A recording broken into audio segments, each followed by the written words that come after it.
Buenos días, amada familia Camino a Casa. Damos gracias al Señor por cada una de sus vidas.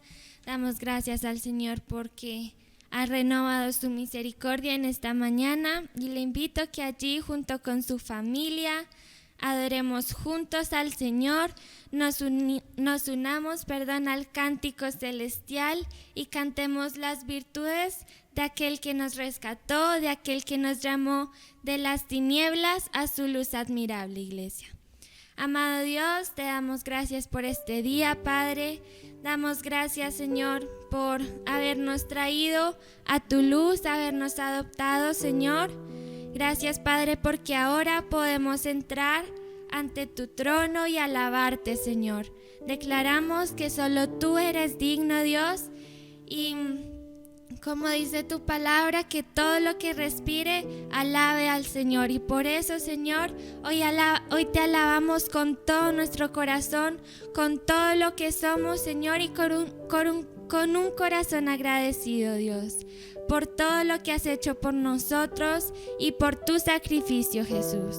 Porque hoy es tu día, Señor, y por eso juntos te celebramos y juntos nos unimos como iglesia a nivel mundial al cántico celestial para cantar tus virtudes, tus atributos, Señor. Te alabamos en el nombre poderoso de Cristo Jesús. Amén. Vamos a cantar con la música del cielo. Vamos a cantar alegres porque escuchas cuando cantamos para exaltar tu nombre.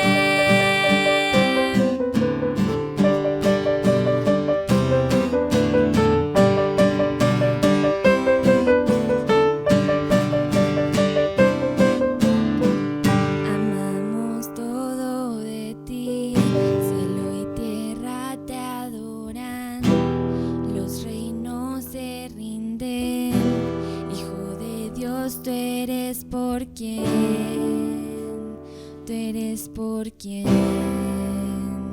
vivimos hoy.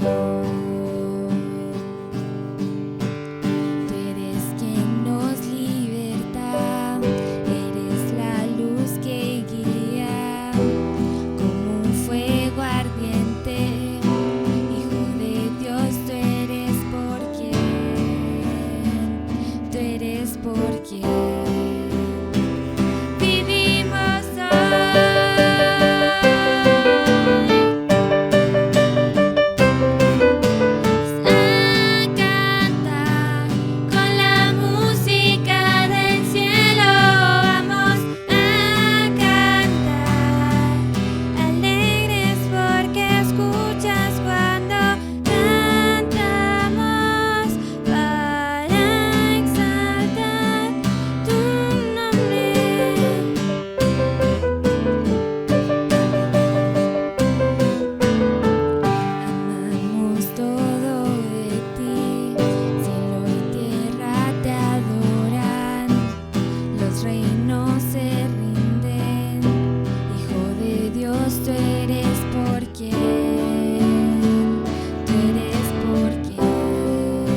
cuando cantamos para exaltar tu nombre.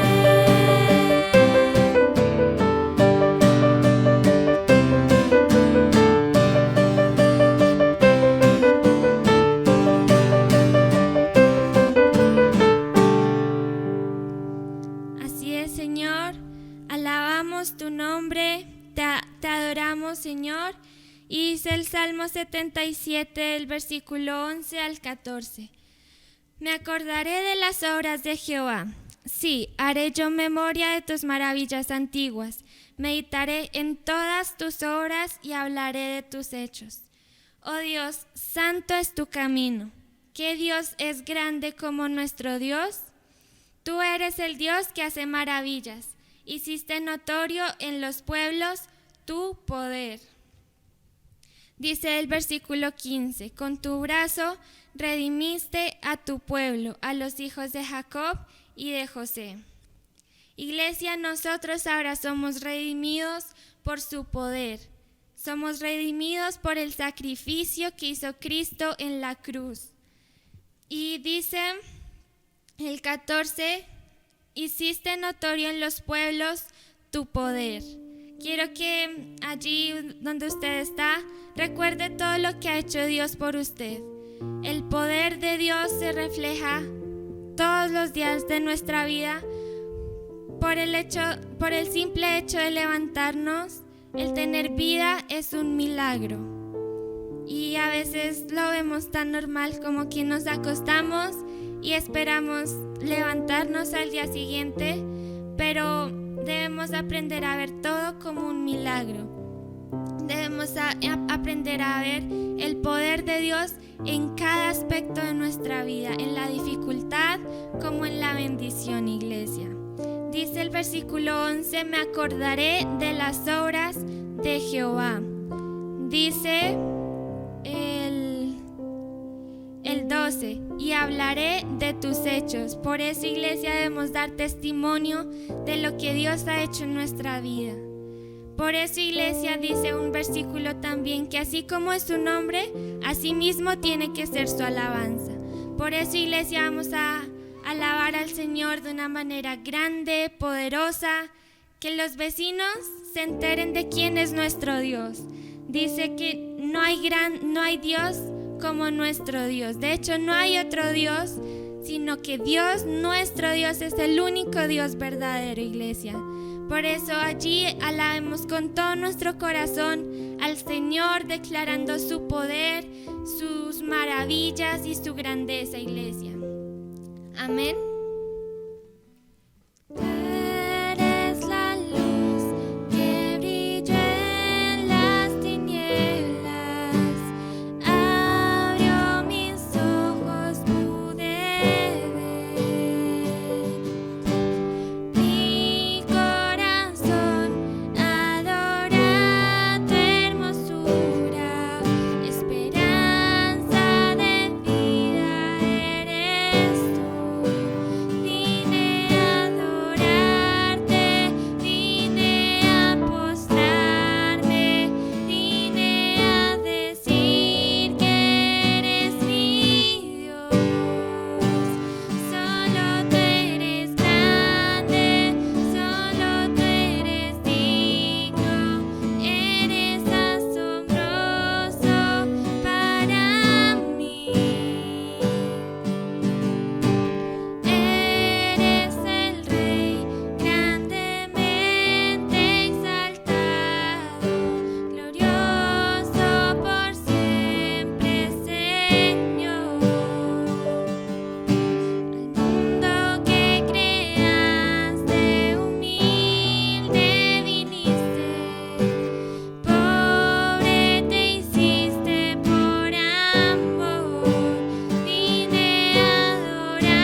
Gracias, Señor. Eres lo más grande que nos haya podido pasar, Señor. Gracias por rescatarnos, por escogernos, Señor. Y hoy cantamos de ti, Jesús, de tu sacrificio, de lo que hiciste en la cruz por amor a nosotros, Señor. Amado Padre, gracias porque nos redimiste y nos adoptaste. Somos redimidos y ahora somos tus hijos, Señor. Rompiste el velo que nos separaba del Padre y por eso ahora podemos entrar confiadamente ante tu trono, Señor. Te damos gracias, Jesús, y declaramos que hay poder en tu sangre, Señor.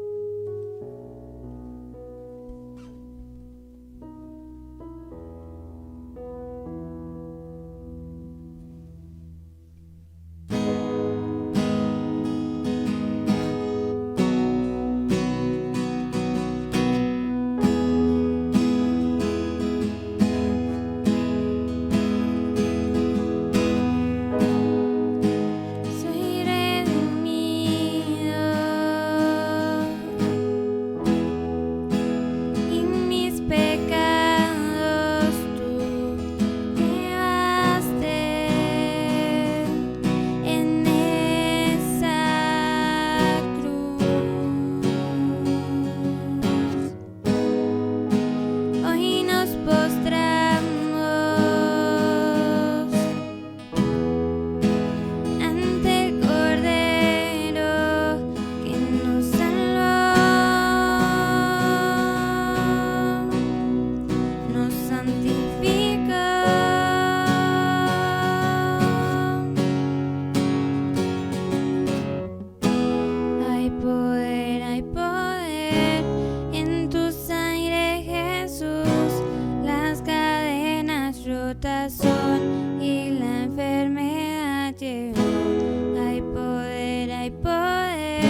tazón y la enfermedad llevó. Hay poder en tu sangre, Jesús.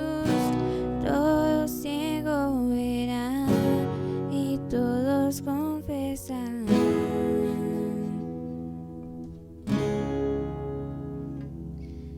Así es, Señor.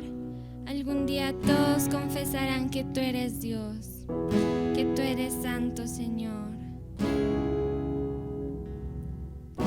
Te alabamos, Jesús, y entregamos este tiempo de enseñanza en tus manos, Padre. Te pedimos, Espíritu Santo, que te muevas en medio nuestro, Padre, y que hables a nuestros corazones, Señor. Te amamos, Jesús, y hemos orado en tu nombre, que sobre todo nombre. Amén.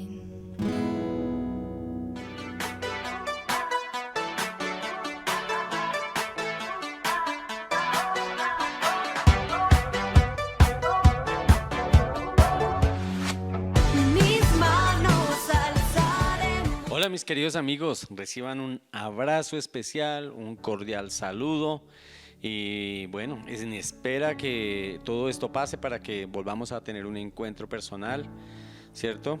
Pero bueno, mientras tanto vamos a entregarle este momento porque lo podemos hacer en libertad, de manera que es importante que nunca nos dejemos de congregar, que escuchemos la palabra de Dios en familia, que nosotros podamos cumplir con eso que Dios nos dijo. Dios separó un día especial para Él, para que todo el mundo le adore. Bueno, pero vamos a hacerlo en espíritu y en verdad. Entonces, después de haber escuchado esta hermosa alabanza, ahora sí nos vamos a meter en lo que es la palabra de Dios. Vamos a pedirle al Señor y al Espíritu Santo que nos guíe en la verdad, que nos guíe en su palabra. Vamos a orar. Amado Padre, yo te quiero dar gracias en el día de hoy, Señor, este hermoso día, porque tu presencia está con nosotros, porque tu presencia está en cada hogar, en cada corazón, en cada familia, amado Rey. Te doy gracias, mi Señor, porque hoy libremente podemos escuchar tu palabra, Señor, porque hoy, Señor, somos bendecidos, Señor, al poder recibir un mensaje de tu parte. Espíritu Santo, yo te pido, amado Señor, que por favor bendigas esta tu palabra, que nos lleves, que nos guíes paso a paso, Señor, para aprender de ella y para que en nuestro caminar, en nuestra vida, tengamos conciencia de lo que tú nos quieres decir hoy, Señor. Esta carta, que fue la segunda carta de Apocalipsis, Señor, tiene vigencia para todos los tiempos, Señor, y en cada una de estas cartas podemos identificar una de las iglesias. Señor, hoy queremos identificarnos, ojalá en todo, Señor, en esta carta y escuchar tu voz, Señor. Te damos la gloria y la honra y te bendecimos, amado Padre, en el nombre de Jesús. Amén y amén. Bueno, venimos trabajando las 7 cartas del Apocalipsis y es importante, yo creo que eso tiene que ser edificante para nosotros como iglesia, porque esas cartas van a evidenciar todo lo que está sucediendo a nuestro alrededor, todo lo que es el entorno de lo que es nuestra sociedad, y mucho de esto también está por venir. Son estas cartas a las iglesias se cumplen en todos los tiempos, ¿cierto? Solo que en una u otra manera para cada una de la iglesia, dependiendo de lo que cada iglesia, cada congregación esté haciendo. Ahora es importante aclarar que la iglesia somos todos. Entonces, Jesús escribe esta carta y vamos a mirar que es Jesús, porque las cartas no son anónimas.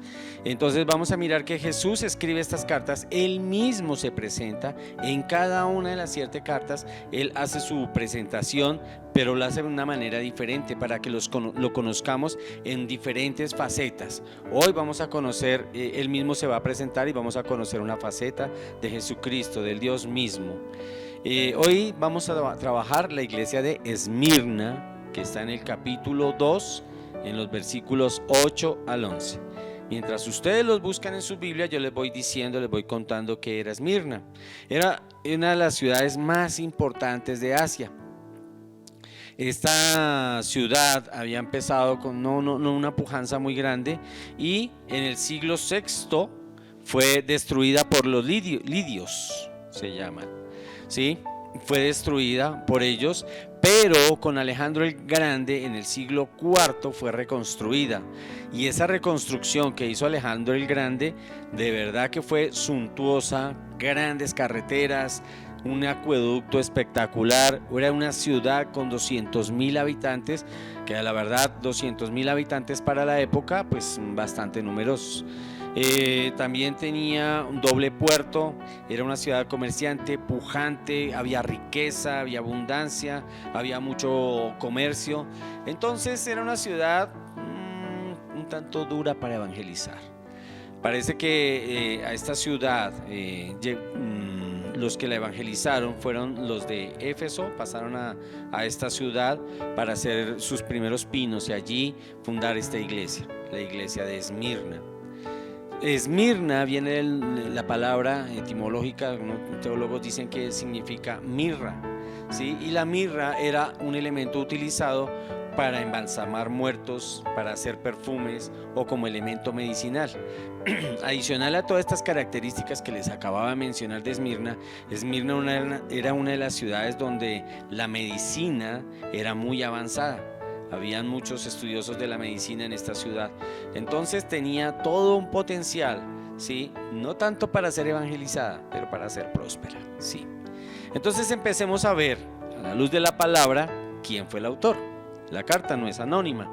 Empecémosla y veamos en el versículo 8. Vamos a mirar el versículo 8. Dice: entonces, y escribe al ángel de la iglesia en Esmirna. Bueno, ¿quién? El primero y el postrero, el que estuvo muerto y vivió, dice esto. Entonces, viendo ya que la carta no es un anónimo, ahora vamos a identificar el autor, ¿cierto? El autor, que es Jesucristo. Miremos lo que dice Hebreos 13:8. Jesucristo es el mismo ayer, hoy y por los siglos. Entonces, y acá en la carta dice el primero y el postrero.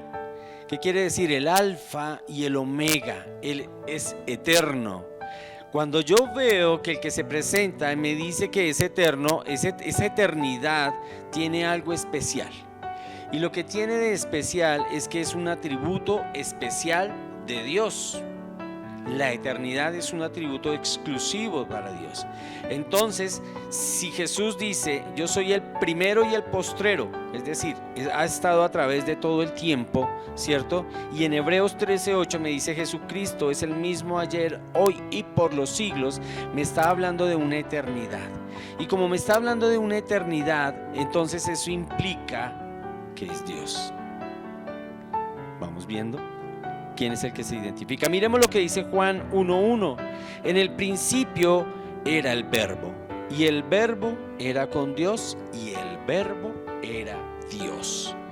Entonces es importante que nosotros tengamos claro, es importante que nosotros aceptemos que Jesucristo es Dios.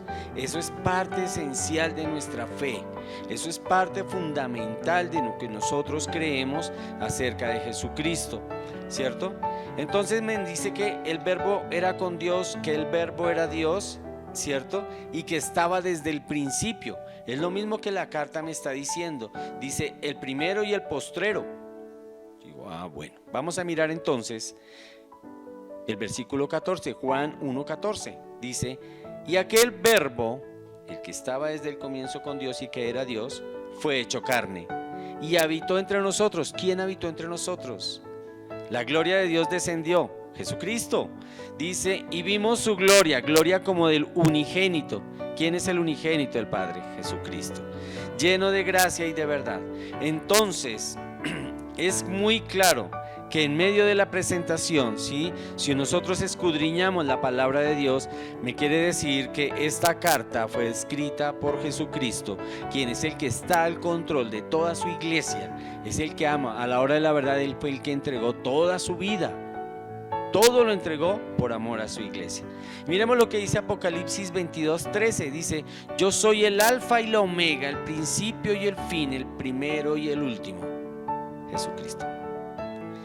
Entonces, una vez identificado, ¿cierto?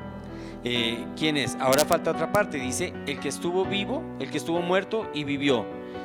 Bueno, ¿en dónde lo dice? Miremos Apocalipsis 1:18, dice: el que vivo y estuve muerto, he aquí que vivo por los siglos de los siglos, amén, y tengo las llaves de la muerte y del Hades. Entonces, miremos que la palabra de Dios me está diciendo que el que estuvo muerto y vivió, el que estuvo muerto y vive hoy, me dice Apocalipsis.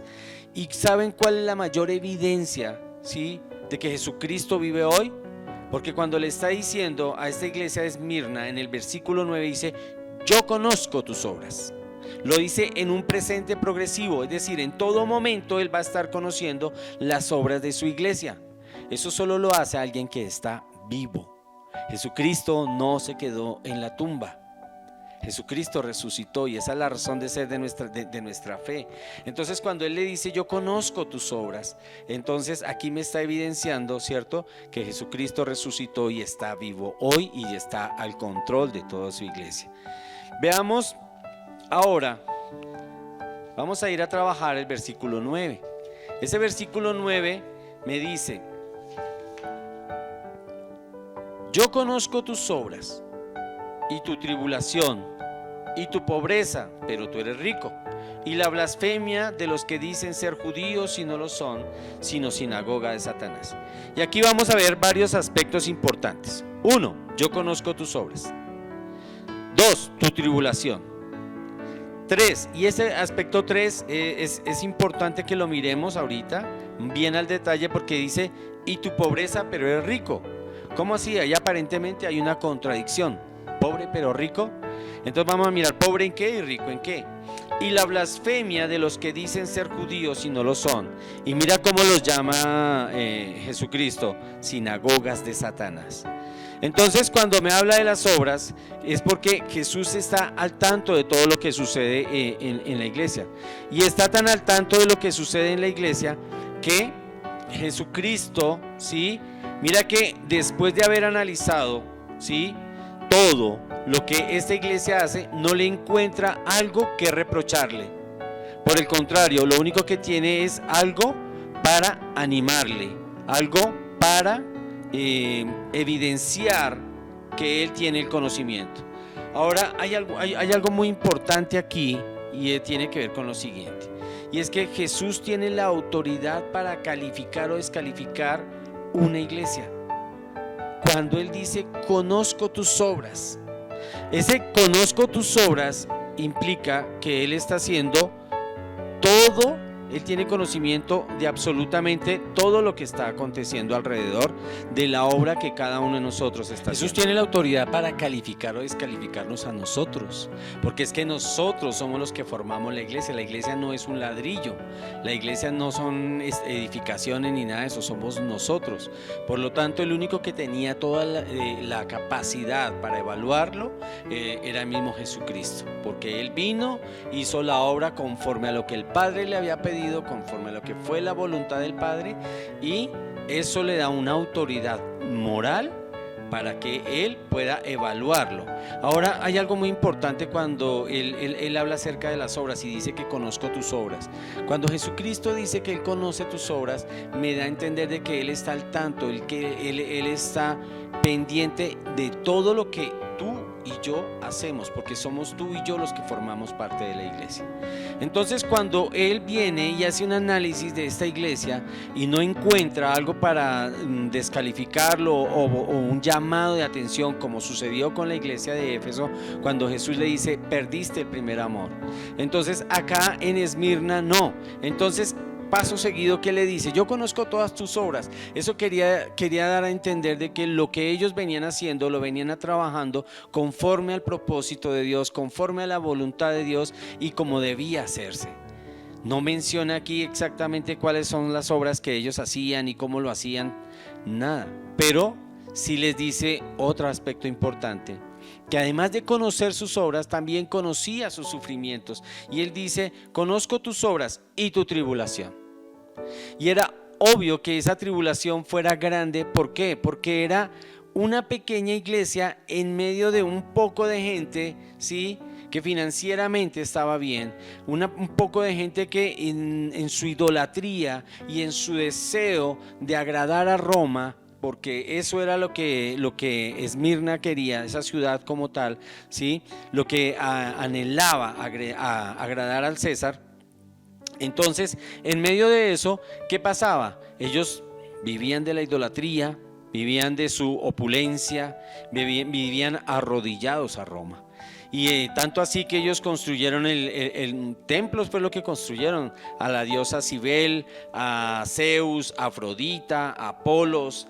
Entonces, adicional a eso, era la región más avanzada en cuanto a la ciencia. Es decir, intelectualmente ellos estaban cegados, ¿sí? Y ellos lo último que les interesaba es que alguien les fuera a predicar. Pero aún así, a pesar de esas circunstancias, surge esta iglesia, la iglesia de Esmirna. Pero ¿qué ataques fueron los que empezaron a sufrir? ¿Sí? Porque tribulación significa sufrimiento, gran sufrimiento. Entonces, resulta que cuando estas personas, ¿sí?, predicaban el evangelio, empezaron a ser disgregadas, empezaron a ser apartadas. Y en muchas oportunidades a estos cristianos de allí, de esta región, les quitaron sus pertenencias. Por eso es que cuando Jesús les dice, y conozco tu pobreza, ¿sí?, y era esa pobreza material y financiera no causada por la falta de diligencia de los cristianos que allí habitaban, sino por lo que estas otras personas que no querían conocer del Señor les hacían a causa de la predicación del evangelio. Creo que hoy también lo podemos ver, ¿sí? Pero lo vamos a ver más a futuro. A futuro creo que esto se va a venir complicando más. Hay países donde van a prohibir o están prohibiendo ya el hecho de la predicación del evangelio. Y digamos que ahorita están, entre comillas, respetando, ¿sí?, la libertad en cuanto a las creencias, la libertad de culto. Pero va a llegar el momento en que Satanás siga avanzando y siga avanzando. ¿Y por qué? Vamos a ver qué es Satanás. Entonces vamos a mirar acá. Dice que, bueno, la palabra de Dios nos dice que, y conozco tu pobreza, pero tú eres rico. Entonces, ¿cómo así? Conoce mi pobreza, conoce mi tribulación. Miren, parte de la tribulación que este pueblo vivió la pasó Policarpo. Policarpo fue discípulo de Juan. Y Policarpo a los 86 años fue quemado vivo, ¿sí?, porque se negó a blasfemar de Jesucristo. Entonces toda esta gran tribulación, todo este gran dolor, todo este gran sufrimiento, y tremendo, porque mantenerse esta iglesia en integridad delante de Dios, no delante de los hombres, fue el mismo Jesús quien evaluó esta iglesia. Y mantenerse en integridad a pesar de todas estas circunstancias, tremenda la obra que hicieron, fue digna de admirar. Y ¿sabes qué es lo que pasa? Que la fe es probada y purificada. La fe verdadera separa la fe de lo cultural y de lo superficial. Yo creo que casi todo el mundo dice, no, yo tengo fe en Dios, yo tengo fe en Cristo, pero es más por lo que escucharon decir a otros que por lo que ellos mismos tal vez hayan vivido, que por lo que ellos mismos puedan evidenciar esa fe. Miremos lo que dice Hebreos 11, versículos 17 al 19. Dice, por la fe Abraham, cuando fue probado, este hombre fue probado y le dijeron, entrega a tu hijo. Y él estuvo dispuesto a entregarlo. Entrega a Isaac. Dice, por la fe cuando fue probado, Abraham ofreció a Isaac. Y el que había recibido las promesas ofrecía a su unigénito. Él ya había recibido sus promesas, pero dijo, bueno, si tengo que entregarlo, lo entrego. ¿Sí? No es fácil. Una cosa es ver esto como una historia, otra cosa es ver la realidad de los hechos. Son dos cosas diferentes. Por eso es que la Biblia no es un libro de historietas. La Biblia es un libro de situaciones que deben transformar nuestra vida. La Biblia es un libro de enseñanza. La Biblia no es un libro de información, es un libro de formación. Y entonces aquí, por la fe de Abraham, ofreció a su unigénito. Dice Abraham llegó y dijo, en Isaac te será llamada descendencia, pensando que Dios es poderoso para levantar, aún de entre los muertos, de donde en sentido figurado también le volvió a recibir. ¿Qué quería decir esto? Él tenía la plena confianza, dijo, si el Señor me dijo que lo entregara, yo lo voy a entregar. Pero estoy seguro que Dios tiene la capacidad de resucitarlo, porque Él me prometió descendencia. Eso era lo que Abraham creía. Ese era un nivel de fe impresionante, fe probada. Y esa fe probada, ¿sí?, lo llevó a estar en Hebreos 11. Me habla, Hebreos 11 es el capítulo de los héroes de la fe. Si tú lo lees, ahí están los grandes hombres de fe. Y Abraham fue uno de ellos. Para nosotros es difícil entender el proceso y tal vez nos llegue a parecer tal vez injusto, pero eso es lo que Jesús nos dice a nosotros. Hey, ¿qué estás dispuesto a hacer? Y Jesús le estaba diciendo a esta iglesia de Esmirna, ¿sí? Hey, yo veo tu tribulación, la conozco, pero más adelante le dice otro proceso por el cual va a pasar, ¿cierto? Y entonces le dice, yo conozco tus obras y tu tribulación, también conocía el sufrimiento. Y dice, conozco tu pobreza, ¿sí?, y la blasfemia de los que se dicen ser judíos y no lo son, sino sinagoga de Satanás.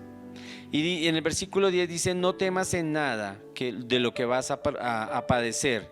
He aquí, el diablo echará a algunos de vosotros en la cárcel. Entonces, muchas veces esas dificultades es porque el diablo sencillamente quiere ensañarse con nuestra vida, ¿sí? Pero, ojo, Dios está al tanto de todo. No estás solo, no estamos solos. Vamos a hablar aquí de esta parte que nos dice, y conozco tu pobreza, pero tú eres rico. ¿Cómo así? Ahí sí, como dirían algunos, póngame ese trompo en la uña. Dice, eran pobres materialmente, en medio de una sociedad rica, pobres materialmente, pero ricos espiritualmente. Entonces, Esmirna, en una ciudad de comodidad financiera, en una ciudad en medio donde se levantaba, pues digamos que la sociedad con lujos, una sociedad que aparentemente no necesitaba de Dios, una sociedad intelectualmente preparada, se levanta en medio de esta sociedad una iglesia con escasos recursos, pero aún así firme para el Señor. Es una gran contradicción en lo que el mundo nos ofrece, pero es una gran realidad. Difícilmente la palabra de Dios dice que es muy difícil que un rico, ¿sí?, entre en el reino de los cielos. ¿Por qué? Porque el rico va a encontrar su seguridad en lo que tiene y va a llegar el momento que con esa autosuficiencia no cree que necesita de Dios. Entonces, ¿qué fue lo que los llevó a la pobreza? No es porque ellos hubiesen llegado tal vez allá a ser pobres ni nada de ese tipo de cosas, sino que lo que los llevó a la pobreza fue la persecución de la cual eran objeto. Ellos fueron discriminados en los negocios, ¿sí?, fueron expropiados de sus bienes por predicar la palabra de Dios, y todo esto con la aprobación, obvio, del Imperio Romano, porque el Imperio Romano no quería saber nada de los cristianos. Algunos creyentes perdían sus bienes. Eso también lo podemos ver en Hechos, en el capítulo 10, más o menos en el versículo 34, cómo a los cristianos los expropiaban. Cuando los cristianos iban a visitar las cárceles y ellos llegaban a sus casas estaban desocupadas. Entonces ese tipo de persecuciones fueron constantes en la época para los cristianos, y Esmirna no fue la excepción. Por eso era que ellos no tenían recursos. Y ahí nosotros podemos ver cómo la iglesia es sustentada. Miren, en medio de esa persecución financiera, en medio de esa persecución económica, aún esa iglesia, ¿sí?, hacía cosas. Porque el mismo Jesucristo dice, yo conozco tus obras, es decir, algo hacían. La iglesia era sustentada por Jesucristo. Tú y yo somos sustentados por Él. Y solo la obra del Espíritu Santo era la que hacía permanecer esta iglesia. No me digan que es fácil trabajar pobreza, es bien difícil. Es bien difícil trabajar esa necesidad. Es muy difícil sin recursos poder hacer cosas. Pero te digo algo, si Dios está allí y si Dios está de por medio, todo es posible. Ahora Jesucristo también menciona la blasfemia de la cual estaban sufriendo ellos. y dice: conozco tu pobreza y la blasfemia de los que se dicen ser judíos y no lo son, sino sinagoga de Satanás. Tremendo como Jesús los llama, sinagoga de Satanás. Entonces esa blasfemia venía hasta de sus mismos compatriotas, tal vez, ¿cierto? De los mismos judíos atacando. Hoy en día lo podemos ver. Hoy en día, ¿cómo vemos una blasfemia? Cuando desafortunadamente se paran personas en un púlpito a predicar un evangelio que es totalmente hereje, ¿sí? Y llegan, y eso es no sé, como el incentivo para que otros cojan esas prédicas y digan: miren todo lo que enseñan los cristianos. Todos los cristianos enseñan lo mismo. Todos los cristianos solo hablan de prosperidad. Todos los cristianos solo hablan mentira, ¿sí?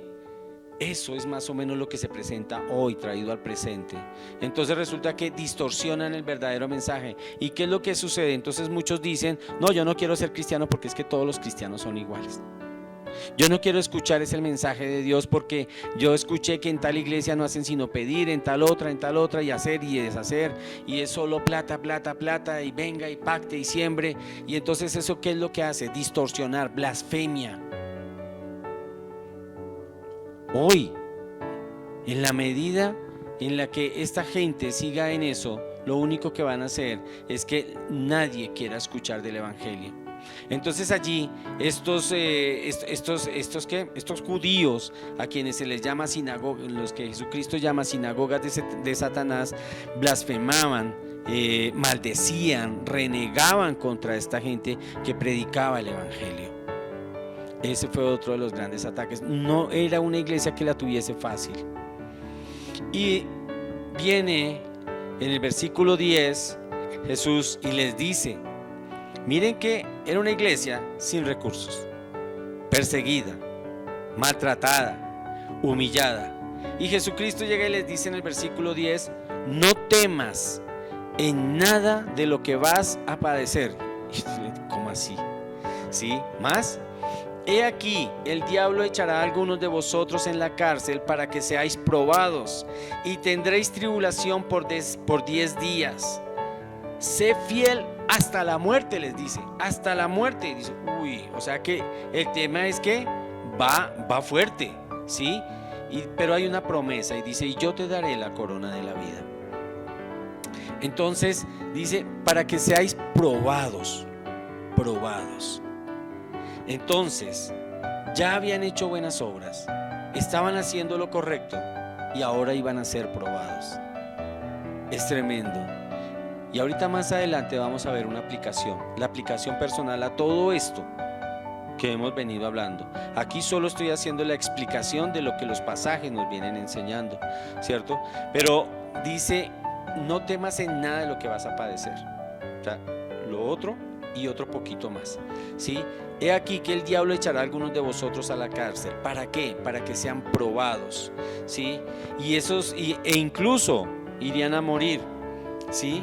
Entonces Jesús no les dice: hey, yo te voy a quitar ese problema, yo te voy a quitar las dificultades, yo te voy a quitar esto, otro o aquello, sino que les dice: hey, vas a pasar más dificultades, pero aún así, si tú tienes que entregar tu vida, hazlo, entrega tu vida por la causa de Jesucristo. Más adelante les tengo un interrogante al respecto. ¿Cuánto estaríamos dispuestos a dar? Tremendo. Pero también me parecía impactante, ¿sí? El nivel de fe al que Jesús los estaba llevando, ¿sí? Es el nivel de fe hasta entregar la vida por la obra. ¿Cuántos de nosotros creemos que tenemos ese nivel de fe? Miremos lo que dice 1 Corintios 10:13. No nos ha sobrevenido ninguna tentación que no sea humana, pero fiel es Dios, que no nos dejará ser tentados más de lo que podemos resistir. Miren cómo funciona el tema aquí. Jesucristo les dice: hey, yo sé que ustedes tienen pobreza, yo sé que a ustedes no los quieren en ningún lado, ¿sí? Que reniegan contra ustedes. Yo sé las circunstancias y conozco tus obras, sé todo eso, pero también sé que pueden dar más. Y como yo sé que ustedes pueden ir un poquito más allá, yo les tengo reservados a ustedes la corona de la vida. Miren que la eternidad, la vida eterna ya la habían ganado. Era una corona especial. Pero esa corona especial no se las iba a dar él en esta tierra, era allá en el cielo, eternamente. Y por un momento me puse a pensar en esto y yo dije, oiga, ¿cómo así? Y yo le daré la corona de la vida. Por un momento, imagínate que tú has ganado esta corona y estás caminando en el cielo y llevas puesta esa corona y la vas a llevar por la eternidad. ¿Sabes qué significa eso? Que tienes un distintivo especial delante del Padre y delante de los hombres. Lo que tú hiciste acá en la tierra representó algo eterno, algo que te va a diferenciar, algo que dice, mire, fuiste fiel hasta la muerte. Esa corona es una corona eterna. Aparentemente dice, uy, qué sufrimiento tan tremendo, bárbaro esa vaina, lo que van a pasar estos manes. Sí, pero Dios dice, es que yo le tengo un premio mucho más grande. Yo les voy a dar algo majestuoso, algo que los va a identificar, algo que los va a demarcar, que los va a diferenciar. Y es esa corona de vida. Mire que no está hablando de la vida. Más adelante dice, no sufrirá daño de la segunda muerte, pues tendrán vida eterna. ¿Sí? Pero es eso. Y en 1 Corintios 10:13 me dice, miren, no nos va a colocar una prueba más de lo que nosotros podamos resistir. Las pruebas que nosotros tenemos en la vida son las que Él sabe, Dios conoce todo. Dios sabe que nosotros podemos resistir esas pruebas. Entonces acá Jesús no le está prometiendo vida eterna porque ellos ya la habían ganado, ya habían recibido al Señor, ¿sí? Pero es esa corona, es ese distintivo, es portar ese galardón. Eso debe ser algo de mucha honra, debe ser un completo honor. Y es eso lo que nos ofrece el Señor. Ahora quiero que miremos un punto y es la aplicación. La aplicación de esto que hemos estudiado, ¿sí?, a nuestra vida. Y esa aplicación va a lo siguiente. Nosotros empezamos viendo que la carta no era un anónimo, ¿verdad? Y entonces dice que Jesús dice, yo soy el primero y el postrero, el que estuvo muerto y vivió. Y yo te quiero hacer varias preguntas aquí, en todo lo que vamos a ver. ¿Cómo se te ha revelado Dios a tu vida? ¿Cómo se te ha mostrado Dios a tu vida? ¿Has tenido una revelación de parte de Él? ¿Has tenido tanta comunión que Dios se te ha mostrado? Aquí Dios está evidenciando y está mostrándose a esta iglesia y le está diciendo, hey, mira, yo soy el primero y el postrero, el que estuvo muerto y vivió. Él dice esto. Entonces, ¿cuál fue la manera en que Dios se te reveló a tu vida para que tú lo conocieras? ¿Lo has conocido o todavía no lo has conocido? Jesús dijo, yo soy el alfa, el omega, el principio y el fin. Y cuando Jesús dice eso, el alfa y el omega, el principio y el fin, quiere decir que en todo momento, ¿sí?, siempre estará a nuestro lado, a tu lado y a mi lado. Eso evidencia quién es Jesucristo, ¿sí? Es una manera de darnos garantía de que su cuidado siempre estará a favor nuestro. Nosotros somos la iglesia. Y es importante que nosotros tengamos claro que Él siempre estará a nuestro cuidado. Es importante que tengamos en claro, ¿sí?, que no estamos solos. Y cuando tú tienes en claro esto, cuando tú sabes que Él siempre estará atento a tu clamor, eso te tiene que llenar de fe. Y eso te tiene que llenar de fe para que también tu vida sea puesta al servicio del Señor. Pero quiero saber cómo se te ha revelado el Señor. ¿De qué manera has logrado verlo? Si lo has visto. Si no, creo que es un momento importante. Hoy es un mensaje de parte del Señor para que te diga, conóceme. Jesús lo conoce todo. Jesús conoce todas nuestras obras. Aquí le dice, yo conozco tus obras, y le está hablando a toda una iglesia. Y le reitero, la iglesia somos todos nosotros. Ahora yo le pregunto algo. Jesús conoce tus obras y las mías. Y la pregunta es, ¿cómo crees que nos calificaría? ¿Será que pasamos como esta iglesia, sin un llamado de atención? Como Éfeso, que perdió su primer amor. No les voy a decir las otras, pero como vamos en esas dos.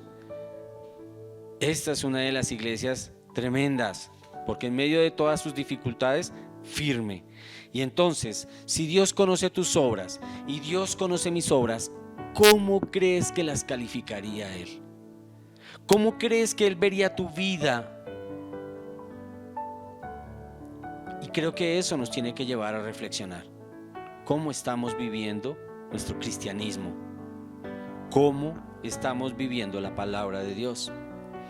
Ahora, Él dice, yo conozco tu tribulación. ¿Qué quiere decir esto? Que Él conoce tus aflicciones, tus luchas.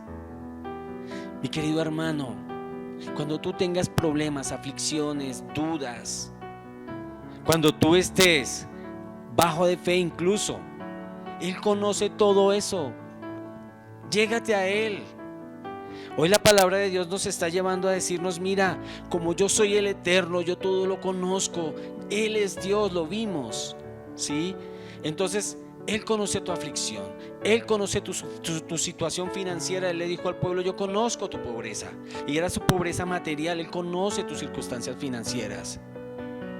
Pero Él está esperando también que tú le creas. Que tú le creas que Él es Dios. Y que tú sueltes en la mano de Él eso que Él puede solucionar y que tal vez ni tú ni yo podemos arreglar. Jesús sabe que tal vez has ganado enemigos por tu fe y que han blasfemado contra ti, tal vez te han maldecido, tal vez han renegado de lo que tú has hecho, y tal vez los que se decían ser tus amigos ya hoy no son tus amigos y te han dejado por la fe. Él lo conoce. Él dice, yo conozco todo, conozco tus obras, ¿sí? Y viene acá y le dice, yo conozco tu pobreza, pero tú eres rico, y esa riqueza era espiritualmente. ¿Tú crees que Dios te consideraría rico espiritualmente? ¿O cómo crees que te vería Él espiritualmente? Tal vez a algunos los ve al contrario de cómo ve a esta iglesia, y es ricos financieramente, pero muy pobres espiritualmente. Y creo que nosotros como iglesia lo que buscamos es que Dios nos vea como ve a esta iglesia, no en la pobreza, porque eso no es lo que Dios quiere, porque si Dios nos dio recursos, pues administrémoslos bien y Él nos dará incluso más, si es su voluntad, ¿sí? Pero lo que sí Él quiere es que seamos ricos espiritualmente. Eso es lo que nosotros tenemos que ver, que esta iglesia era rica espiritualmente. Y nosotros tenemos que ser ricos espirituales. Tenemos que buscar lo espiritual. ¿Cómo crees que si Dios mirara tu vida espiritual te hallaría? En medio de las tribulaciones. ¿Qué pasaría si Jesús nos dijera que vamos a pasar tribulaciones? Que vamos a ser probados. ¿Quién le tiene miedo a la prueba? Yo creo que todos, la verdad no es fácil. Ay no, tan rico, traigan las pruebas ahí, bacano. No. Eso no sé. Personalmente digo, llegarán con seguridad.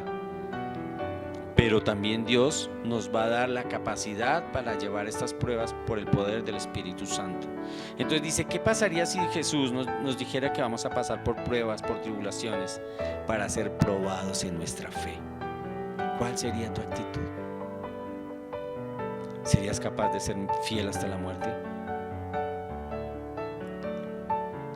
Aquí, cuando esta gente, Dios le dice, mira, si tú eres fiel hasta la muerte, le entrega una promesa y dice, yo te daré la corona de la vida. Yo te quiero decir algo y preguntar algo. ¿Has tenido promesas y has recibido promesas de parte de Dios para tu vida? ¿Cuáles? Y si no las has recibido, ¿sabes por qué puede ser? Porque no has tenido comunión con Dios. Y esa comunión con Dios es la que te lleva a la riqueza espiritual. Y esa comunión con Dios es la que te va a llevar a cambiar una actitud frente a un problema. Y esa riqueza espiritual es la que te va a llenar de fe, porque Jesús conoce tu aflicción. Y esa comunión con el Señor es la que te va a llevar tal vez a que tu situación financiera sea transformada. Pero ¿qué nos puede hacer ricos espiritualmente?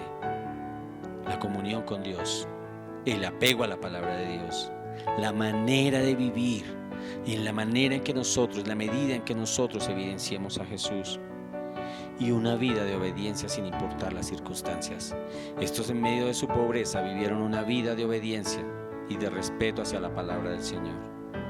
Miremos Juan 16:33 para terminar. Estas cosas os he hablado para que en mí tengáis paz. En el mundo tendréis aflicción, pero confiad, yo he vencido al mundo. Esa es la palabra de fe. Confiemos en el Señor. Él lo conoce todo. Él sabe las circunstancias financieras, sabe nuestras circunstancias emocionales, sabe nuestras circunstancias espirituales. Aquí se evidenciaron. Dice acá: conozco tus obras, lo que hacemos, conozco su tribulación, los problemas que sentimos, el dolor que sentimos, lo que hay en nuestra alma. Él conoce mi vida emocional. Y dice: y conozco tu pobreza. Él conoce mi situación financiera. Y dice: pero eres rico, conoce mi vida espiritual. Entonces, si Dios conoce mi vida espiritual, ¿cómo estoy frente a Él? ¿Cómo estamos? No olvides lo que te he preguntado. ¿Cómo se ha revelado Dios a tu vida? ¿Cómo crees que Dios te ve? Porque Él lo conoce todo. ¿Y cómo crees? ¿Qué tan rico espiritualmente eres? Empecemos a evaluarnos en esa área, en todas estas áreas, y pidámosle al Señor que nos guíe, que nos ayude. Oremos, mis amados hermanos, para que esta palabra hoy haya hecho algo en nuestros corazones, podamos evaluarnos y podamos reflexionar acerca de cómo está mi vida y tal vez cómo está mi relación con Dios. ¿Por qué no fluyo en ciertas cosas? ¿Por qué nada en mi vida cambia? Porque tal vez no soy tan rico espiritualmente. Evaluémonos y conozcamos más de Jesucristo, conozcamos más de Dios, conozcamos más del Espíritu Santo y de su palabra. Oremos. Amado Padre, yo te doy gracias por esta tu palabra, Señor, que nos ha confrontado. Permítenos conocerte más cada día, Señor. Tú lo conoces todo, Señor, pero yo quiero ahora conocerte a ti, Señor. Yo quiero ver tu mano, amado Rey. Yo quiero ver, Señor, ese Dios que por la eternidad sé que estarás conmigo, Señor. Yo quiero sentirte, amado Rey. Yo quiero ser rico espiritualmente, Señor. Ayúdame a crecer espiritualmente, más que en todas las áreas, Señor. Padre mío, yo quiero bendecir a cada familia que se ha conectado, a cada familia que ha escuchado esta palabra, Señor, para que tu presencia reine en sus corazones y en sus hogares, amado Señor. Y yo te clamo a ti, mi Señor, que aún en medio de las dificultades, cada uno de nosotros podamos entender de que tú eres el Señor, que tú lo conoces todo, que tú tienes el control de toda la situación, Señor. Aunque si estoy en dificultad financiera, Señor, tú eso también lo tenías previsto y tenías el control de ello, Dios. Amado Señor, te doy toda la gloria, Señor. Te doy la honra. Gracias porque tu palabra hoy me enseñó que tú eres un Dios eterno y que estás al cuidado de nosotros, Señor.